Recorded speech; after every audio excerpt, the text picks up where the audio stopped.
اللہ کے نبی علیہ الصلاۃ والسلام نے سلمان فارسی کا مشورہ منتخب کیا اور پھر مدینہ طیبہ کے شمال کی جانب اللہ کے نبی نے خندق کھدوائی. ہر 10 بندوں کو 40 فٹ کی زمین دے دی تھی اور یوں اللہ کے نبی نے مدینے کے دفاع کو مضبوط کر لیا تھا. کہ نبی علیہ الصلاۃ والسلام جب یہ خندق کھود رہے تھے تو اس وقت چند ایک معجزات رونما ہوئے، جن میں سے جابر بن عبداللہ کا واقعہ آپ لوگوں نے سن لیا تھا کہ ایک چھوٹا سا بکری کا بچہ اور 2.25 کلو جو کا آٹا پورا 1000 لوگوں کو کافی ہو گیا تھا. اس کے ساتھ ایک اور جو اللہ کے نبی علیہ الصلاۃ والسلام کا یقین کامل، اپنے رب کے وعدوں کے اوپر یقینی محکم کس قدر تھا. جابر رضی اللہ تعالیٰ عنہ ہی بیان کرتے ہیں، بعض روایات برا بن عازب سے مروی ہیں. وہ کہتے ہیں کہ جب ہم خندق کھود رہے تھے تو اس دوران ایک بہت بڑی چٹان سامنے آئی، ٹوٹنے کا نام نہیں لے رہی تھی. ہم اللہ کے نبی کے پاس گئے اور اللہ کے نبی سے کہا کہ اللہ کے نبی، خندق میں یہ ایک چٹان حائل ہے، آگے کا کام نہیں ہو پا رہا. اللہ کے نبی علیہ الصلاۃ والسلام نے وہ کودال جس سے وہ توڑتے تھے وہ خود اپنے ہاتھ میں لیا، نیچے خندق میں اترے اور اللہ کے نبی علیہ الصلاۃ والسلام نے، یہ صحیح بخاری کا واقعہ ہے، بسم اللہ پڑھی اور بسم اللہ پڑھتے ساتھ ہی اس چٹان کو ایک کاری ضرب لگائی. تقریباً 1/3 اس چٹان کا حصہ ٹوٹ کر گر گیا. اللہ کے نبی علیہ الصلاۃ والسلام کہنے لگے، اللہ اکبر، اللہ تعالیٰ نے مجھے یمن کی کنجیاں دے دی ہیں، یمن کی فتح کی خوشخبری اللہ تعالیٰ نے مجھے سنا دی.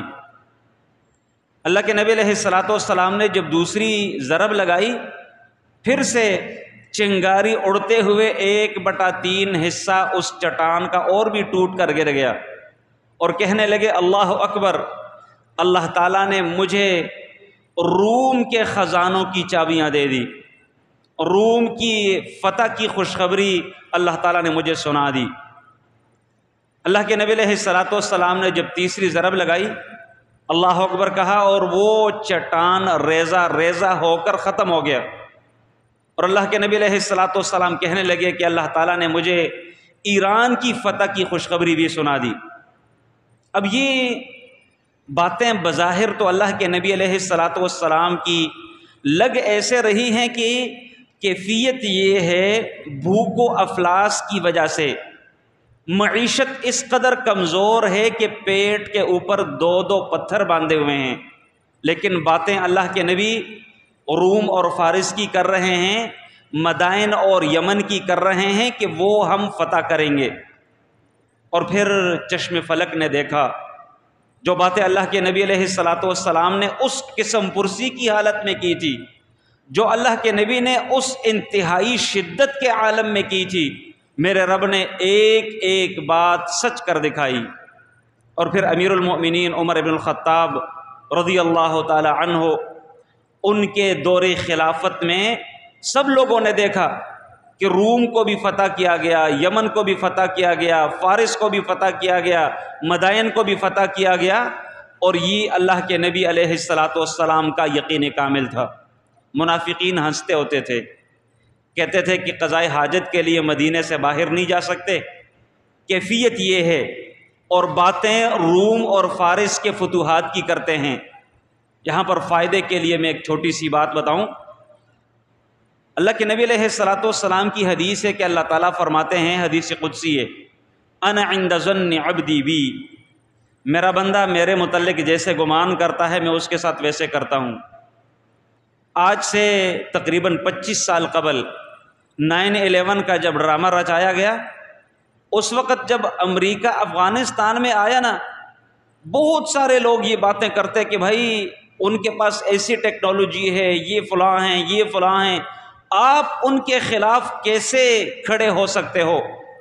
یہ خودکشی کے مترادف ہے. بہت سارے لوگ باقاعدہ اس پروپوگیشن کا شکار تھے کہ بھئی ان کے پاس تو ٹیکنالوجی اس قدر ہے کہ آپ نے اپنے کچن کے اندر چولہے کے اوپر برتن میں جو ہانڈیاں آپ پکا رہے ہیں نا، اس کا بھی ان کو پتہ چلتا ہے۔ یہاں تک ہم باتیں سنتے رہے، لیکن میرے رب نے جن اپنے بندوں کو منتخب کیا، بظاہر ان کے پاس وسائل کچھ نہ تھے۔ سیم واقعہ تھا غزوہ خندق کو دیکھیں، معیشت اس قدر کمزور ہے کہ پیٹ کے اوپر پتھر باندھے ہوئے ہیں۔ یہاں کیفیت یہ تھی، کتنے سارے ہمارے دوست، ہمارے بھائی جو امریکہ کے مقابلے میں کھڑے ہوئے، ان کے پاؤں میں پہننے کے لیے ان کے پاس بوٹ نہیں ہوتے تھے۔ چائنا چپل ان دنوں بڑی مشہور تھی، چائنا چپل پہن کر وہ لوگ کارروائی کے لیے جاتے تھے۔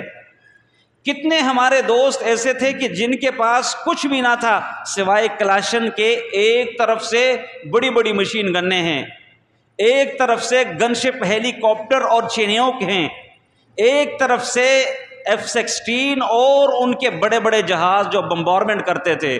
بھئی کہاں ان کے وہ اسلحے اور کہاں AK-47، کوئی مقابلہ نہیں۔ لیکن میرا رب ہے، وقت ضرور زیادہ لگا ہے، لیکن بالآخر رب العالمین نے فتح کس کو دی؟ میرا یہ سوال ہے کہ آیا امریکہ یہ کہہ سکتا ہے کہ میں نے افغانستان میں فتح حاصل کی ہے؟ جب وہ نکلا ہے 2021 میں، ذرا مجھے بتائیے کہ وہ دن کی روشنی میں نکلا تھا یا رات کے اندھیرے میں نکلا تھا؟ اللہ کی قسم، کابل کی لائٹیں بند کر کے رات کے اندھیرے میں فرار کا رستہ ان لوگوں نے ڈھونڈا تھا، اور 2012 سے یہ لوگ لگے ہوئے تھے کہ کسی نہ کسی طریقے سے ہماری عزت بچ جائے اور ہم واپس نکل جائیں۔ دی سیکرٹ پاکستان کے نام سے ایک ڈاکومنٹری اب بھی موجود ہے، BBC نے بنائی، جو کہ انہی لوگوں کے انٹرویوز ہے، ذرا لازمی دیکھیے گا۔ بات کرنے کا مقصد صرف یہ ہے کہ اس وقت اللہ کے نبی علیہ السلام کا اپنے رب کے وعدوں کے اوپر یقین کامل تھا۔ میرے رب نے ان کو فتح سے نوازا۔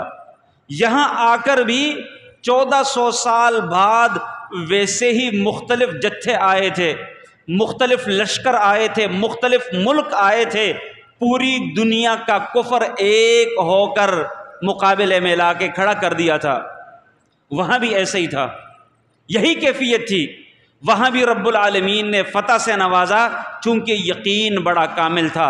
یہاں بھی جو لوگ اپنے رب کے وعدوں کے اوپر یقین کر کے نکلے، بہت سارے دوستوں نے شاید کہ 2021 کے وہ دن نہیں دیکھے، ان لوگوں نے اپنی جان آفرین کے حوالے کر دی، شہادت کا جام انہوں نے نوش کر لیا تھا۔ لیکن آج بھی امریکہ کے شکست اور اسلام کی فتح کے رستے میں ان کے قبر ہمیں نظر آتے ہیں۔ کہاں فیصل آباد سے اٹھے، کہاں لاہور سے اٹھے، جلال آباد میں ان کی قبریں موجود ہیں۔ ابو فرقان شہید رحمہ اللہ، بہت سارے میرے دوست شاید کے واقف ہوں گے، لیکن بہت سارے نہ جانتے ہوں گے کیا کام تھا ان کو۔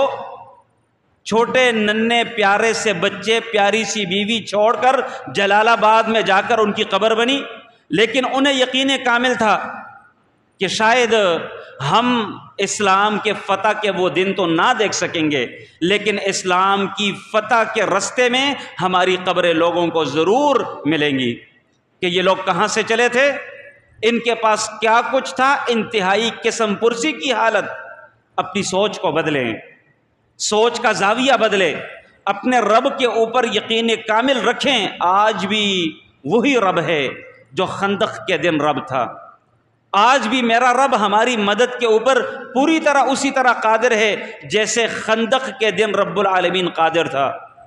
بہرحال اللہ کے نبی علیہ السلام کا یہ ایک اور معجزہ تھا جو میرے رب نے سچ کر دکھایا، اور پھر شام بھی فتح، ایران بھی فتح، یمن بھی فتح، مصر بھی فتح، مدائن بھی فتح، بحرین بھی فتح، اور کئی ایک علاقے تو اللہ کے نبی علیہ السلام کی زندگی میں فتح یاب ہو کر اللہ کے نبی کے باقاعدہ سرکل میں آ گئے تھے۔ لہٰذا اپنی سوچ کو بدلیں۔ بظاہر حالات بہت کمزور ہوں گے، میرا رب کسی بھی وسائل و اسباب کا محتاج نہیں، وہ تو لفظ کن کہہ کر فیکون کر دیتا ہے۔